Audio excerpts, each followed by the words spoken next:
நம்ம வீட்ல எப்பவுமே கோழிக்கறி, ஆட்டுக்கறி எடுக்கும்போது, "வாவ்! இன்னைக்கு ஒரு வேட்டை" அப்படி இப்படின்லாம் சொல்லுவாங்க.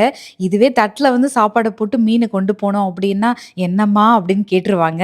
இன்னைக்கு வந்து நம்ம வீட்ல வந்து மீன் குழம்பு தான் லஞ்சுக்கு பிளான் பண்ணியிருந்தேன். காலையிலேயே சாப்பாடு அடுப்புல வச்சாச்சு. எழுந்திரிச்ச உடனே பசிச்ச மாரி இருந்துச்சு. அதனால பாதாம் ஊற வச்சிருந்தத ஆளுக்கு ஒரு 6, 6 சாப்பிட்டுட்டு அப்படியே தண்ணி குடிச்சாச்சு. 4 பேருமே இன்னைக்கு வந்து மாதுளம்பழம் ஜூஸ் சாப்பிட்டோம். ஏன்னா டீ, காஃபி வேண்டாம். இன்னைக்கு ஜூஸ் போயிடலாம் அப்படின்னு சொல்லிட்டு. பசங்க அவங்கவங்களே கிளம்பிப்பாங்க. வளர்ந்துட்டாங்க இல்லையா? எதுவும் டிஸ்டர்ப் பண்ண மாட்டாங்க. ஆனாலும் வந்து இந்த குழந்தைங்களுக்கு ஏமாத்துற மாரி காலையில குடுக்குற ஃபுட்ட வந்து குட்டி, குட்டி தட்ல போட்டு ஒரு கரண்டி போட்டு குடுத்தேன். காலையில இன்னைக்கு பிரேக்ஃபாஸ்ட் பண்ணல.